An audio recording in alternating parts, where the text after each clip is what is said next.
Hello everyone and welcome to another Reading with Barry video. Today we are looking at this book called The Fifth Science. I purchased this from a charity shop, a British Heart Foundation charity shop. You may recognise the stickers they have for only £1, and I'm a big fan of science fiction. My brother James bought me a science fiction book, I think for my last birthday, which I cannot wait to get into.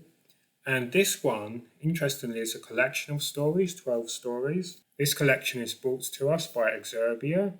And as I say, I bought this from British Heart Foundation charity shop a little while ago, not the Northfield branch, but the city centre branch on the way to Forbidden Planet. And according to the till receipt, I was served by somebody called Ellie. It was very pleasant and polite. Thank you, Ellie. And I always love science fiction. Science fiction is interesting because it is called science fiction, but it is always so grounded, particularly philosophically speaking. It talks about the mortality of all living creatures, not just where humans are concerned. I find science fiction to be some of the most down-to-earth fiction, some of the more realistic fiction, because it simply expresses human fears and ideas, as other types of fiction and other books can do and do. But yes, some people get confused because, in Star Trek they talk about transporters and so forth, and that's true, they do. That's the thematic elements, but there is the deep philosophical elements, debates about religion and spirituality in Babylon 5, Star Trek Deep Space Nine. There is always a beautiful fusion of looking ahead, but also being acutely aware of how the present is largely unchanged and we have the same old foibles and struggles, and wondering whether or not humans ever can grow. So, science fiction is always up my street. Now, I've not looked inside yet, so this will be a surprise to me. And I've not read all of the blurb, I just quickly glanced at it in the charity shop. So we're going to look at the blurb. The Galactic Human Empire was built atop 4 sciences: logic, physics, psychology, and sociology. Standing on those pillars, humans spent 100,000 years spreading out into the galaxy, roaring, exploring, partying, the usual. Then there was the 5th science, and that killed the Empire stone dead. The 5th science is a collection of 12 stories beginning at the start of the Galactic Human Empire and following right through to its final days. We'll see some untypical things along the way, meet some untypical folk, galactic lighthouses from the distant future, alien tombs from the distant past, murderers, emperors, archaeologists and drunks, mad mathematicians attempting to wake the universe itself up. And when humans have fallen back into savagery, when the secrets of space folding and perfect wisdom are forgotten, well, attend the Empire's deathbed, hold its hand as it goes. Unfortunately, that may well only be the beginning. And we have some praise for the 5th science. Some tongue-in-cheek quotes. I do remember looking at these before. Exerbla's mother says, "I didn't enjoy your other books. This one was no exception." Anonymous Amazon reviewer says, "I liked the bits when it was over." And Exerbla's mother again, "Please don't quote me again on the blurb."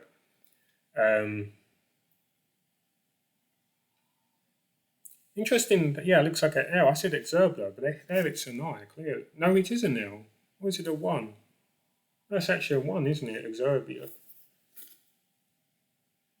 See, there on the back it looks like an L, where it says Exerbia's mother, but then it looks like a I on the spine. But anyway, I like the graphic.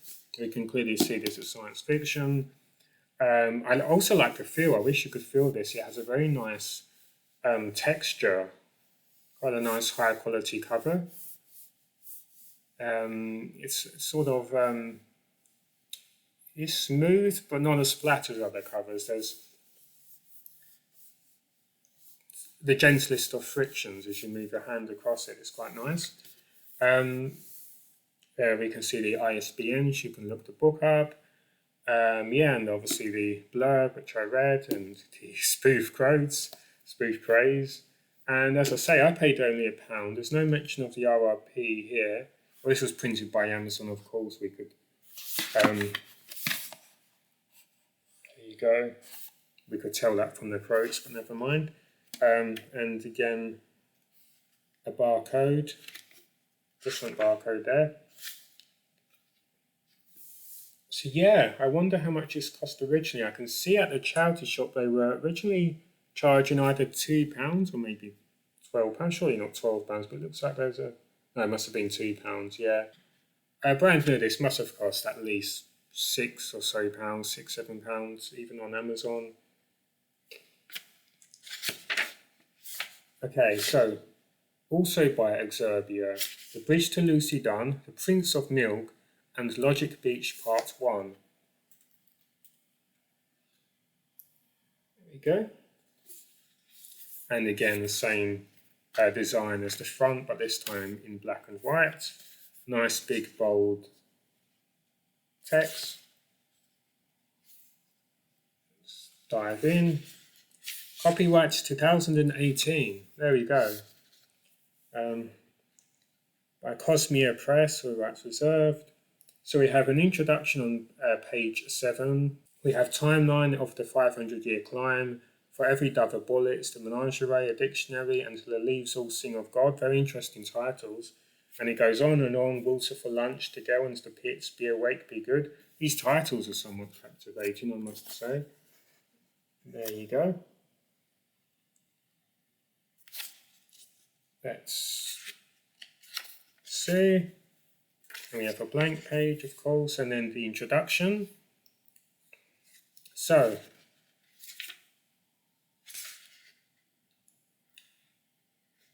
all the best as ever, ex-Sophia from Bulgaria. So we will look at the introduction another time. I'd like to read one of the stories, but the introductions are very important.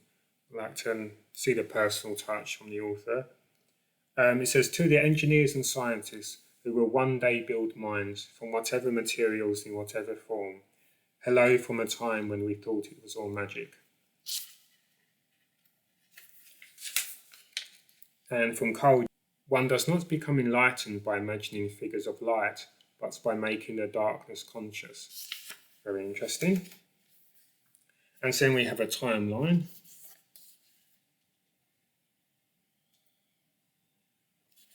Just as the content said we would. So let's look at the first story. Although this timeline, I believe, does it contain a story of sorts?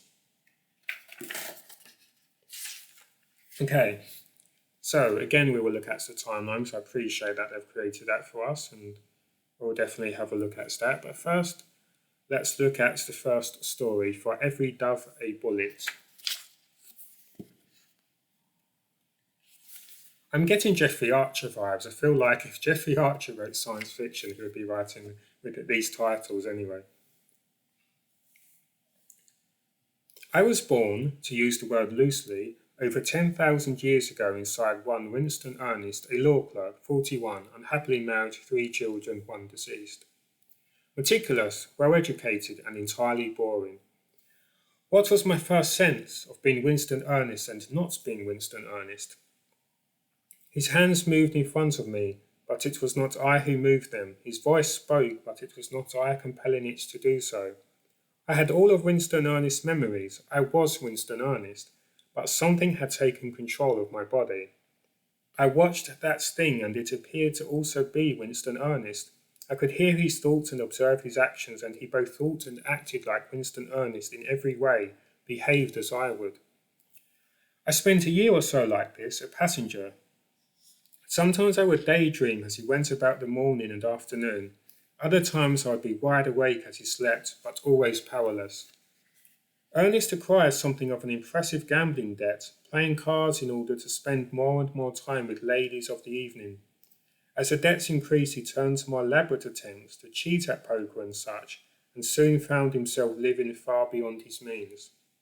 Inspired by a ruined copy of Crime and Punishment, he resolved to murder his landlord, a fairly rich man in his late 60s. He gave no hint of this on the outside, but I was able to listen to Winston's thoughts as though they were my own, of course. The date was set. He would wait until the old man came to collect the rent, offer him a seat on a sofa facing a window, then bludgeon him to death with a mallet. Inelegant but effective. He would then steal the old man's keys, raid his apartment upstairs, and escape to a distant spot such as Minnesota or the like. Sure enough, the old man came around midday. He accepted the offer of tea and sat down and stared out of the window. Ernest fetched the mallet from the kitchen. I'm not able to account for what came next. As I've said, I was Winston Ernest and I was not. I had these memories and inclinations, yet I'd had to watch them play out for a year or so without any control. Instead, I'd become a kind of critic, seeing my own decisions, but incarcerated. Perhaps this was what inspired my first ever true action in the world. Ernest raised the mallet above the old man and went to bring it down. In desperation, I tried to fight the act with every inch of will in me, spreading out into his mind like a drop of blood in water. And the mallet did pause at its peak. I felt Ernest panic. We stayed like that for the full minute or so, perfectly still, Ernest fighting for control of his arm as I did the same, will set against will. The old man must have heard Ernest's scuffle and turned about, fled in an instant. I could hold Ernest's arm no longer. He almost fainted, presumably weak from the mental struggle. He then cried out to God and prayed for a long while, thinking himself either ill or possessed. Both, I would say. And how forgiving God must be if he's willing to overlook the odd spot of attempted murder. This was how I learned to control packets. Winston Ernest was the first. He would not be the last. I sensed I could exert great influence over him now, but I stayed dormant and only watched his life for the next few days.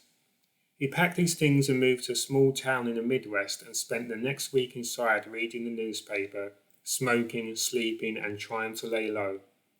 Then came the next test of my abilities. I spoke to him several days later. He was on the run still, eating dinner in a small town restaurant, and I said to him, "You are a..." expletive redacted. His blood ran cold. He remained perfectly still. I was silent. He continued eating. He became extremely paranoid as a result of this little episode and began lining his bedroom with garlic. That is for vampires, Ernest, but no matter. He often pulled the lid of his eye down to look inwardly for intruders. I remained quiet throughout. Soon Ernest found himself penniless again and reverted to his old habits. He planned this time to murder a young man, famous in the town, who it was well known had just inherited a large sum from his father. I took this as quite a perfect test of my abilities. I did not sleep, ever in fact. This was not too much of a surprise, as I was obviously not made of the same soul stuff as Ernest. So one night, as he was sleeping, I willed his legs to move as I had held his arm in the air that fateful day some time ago. With considerable effort his left leg moved. I tried the right leg. It obeyed. And carefully, ever so carefully, I eased him out of bed and onto his feet, ambling about in a drunkard's shuffle. The eyes were bleary. God, they were my eyes once. The legs were weak. Those too used to belong to me. Now I felt a burglar. I resolved to write a letter, nothing too complicated, a paragraph at most. Ernest's hand was accurate as a damn mitten, but I made the scrawl readable enough. Finally it came to the signing of the piece. My title, I wondered. I had no parents, nor had I been born, and so I signed off with Winston Ernest's name. A wild shuffle later to the door, down the street, and to the police officer's house. I rang the bell once, twice, 3 times. A dishevelled officer opened the door. I dared not speak, for I feared it would sound quite outrageous. I handed him the letter. He must have sensed madness in the figure before him, for he read the letter there and then, looking up to check on me every few seconds, and quietly asked if I was the man who had written the thing. I nodded slowly, once. He took a pistol from some secreted spot behind the door and ordered that I stand very still. Instead I collapsed. The effort it had taken to control Ernest's bulk was simply too much. I do not entirely remember the contents of the letter, only that I gave the exact details of the murder attempt on the old landlord and made it clear that I was planning to murder again. Finally, it was signed in that strange name, the name that was not my name, in almost illegible and infirm scrawl. The remainder of Ernest's life is not all that interesting. A haze of medications, straitjackets, and sanatoriums. When doctors began considering him for release, I needed only to make him soil himself in the middle of a review meeting or slap his own face repeatedly. For the most part, it was a fine sport. Interventions such as that took little energy. But movements like walking or talking was utterly exhausting back then, much as learning to read is to one who cannot. Every muscle must be controlled at once, every pivot and twist is the beginning of a possible fall to the floor. No, I left him alone. A year, 2, 5, 10. Did I feel guilt of any kind for keeping him confined? No, the man was despicable, a would-be killer. It's not unlikely that I gained my strong moral sense from him to begin with. I was born of him, of course, somehow. In fact, I was a wonderful experiment, nothing less than his own moral sense applied to himself, a watcher at all times with no vested interest in his life. I wonder, if we all divorced ourselves in two, what would be the result? One half the observer, one half the doer. I doubt we'd be impressed with what we found. In any case, the death happened this way. Treating another patient with diabetes, a nurse left several vials of insulin on the counter along with a syringe. Ernest may have been many foul things, but he was not stupid. He quickly resolved to inject himself dead. For the first time in 10 years I spoke to him.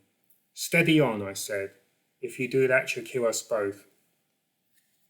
A silence. He paused. The nurse would be back at any moment. Us? He said slowly. He was old, he was wretched, he deserved the truth. I told it to him, what I was, as far as I knew, what I had been doing, that he was not in the least bit mad, but only wicked, and in many ways that was worse. He listened silently, shaking. Do you die if I die? He asked. I should imagine so, I said, but don't let that stop you. You've been punished enough. They won't let you out of this place alive. They think you're nuts. So the choice is yours. Do as you like. I'm going to end it there because there's still quite a few more pages and it's good to keep some mystery so you can think about buying. I'm sure you can pick it up from maybe charity shops near you, but if they happen to have a copy, otherwise online. There's a bit of strong language, very simple writing style, just being thrown in to this idea. We've just discovered that someone is essentially inside of another, somewhat controlling his body. I'm reminded of the Dragon Ball Z game. You know where this is going, I'm sure some people will. You may know about the game called Dragon Ball Z Fighters with a Z. The idea is that the bodies, such as Goku's, are taken over by these creatures inside, who end up working with them so as to try and solve the mystery concerning androids and revived characters. So it reminded me of that. And when he talked about what would happen if we divorced ourselves, another Dragon Ball reference preceding the one I just mentioned, the first one to come to me was Kami separating himself, the nameless Namekian, separating himself so he was pure enough to become guardian of the earth, and then essentially that's how Piccolo was created, the first incarnation of Piccolo. I found that really interesting, 2 Dragon Ball references there. But yeah, that's it, because you always get these nice questions, demanding an answer from you, or sometimes you're just reading another part of the story and you find yourself curious. I myself am a deeply curious person, so whatever the text is, I'm always finding a way to debate ideas, weigh up ideals and ideologies and so forth. And yeah, there you have that question, what would happen if we divorced ourselves, if we were two, if we had our kami, our pure-hearted self, a God self, and then the less pure-hearted, less guardian of the earth side, all the arrogance, or maybe for some evil, crookedness. What could we think of our two selves? Interestingly, in Dragon Ball and Dragon Ball Z, I like how Kami reflects on his behaviour, and he still feels responsible. He points out that in a way, actually, it was an act of arrogance just so he could become guardian of the earth. He would split himself into 2. It was almost his right. He demanded that he become guardian. But yeah, he realizes that he's responsible for Piccolo, but notices how Piccolo changes. First, due to Gohan's love for him, Gohan becomes his first friend, and that's really interesting. So even when you have that evil component in the world of Dragon Ball, it actually ends up becoming less evil and even pure-hearted, which is a common theme within Dragon Ball. Obviously, Vegeta, Piccolo, and so on, they become allies and friends in some cases. So that was interesting, yeah. Um, so we have 12 stories, I believe. Yeah, 12 stories. The first one is interesting, and I need to look at the timeline and the introduction, so I wish to pay respect to the introduction and understand the background of the author. But yeah, that was a really interesting dive in. The next book now for reading with Barry will be The Killer's Christmas List. So look out for that. That will be in a future video. And there will always be more books coming along soon. One does not become enlightened by imagining figures of light, but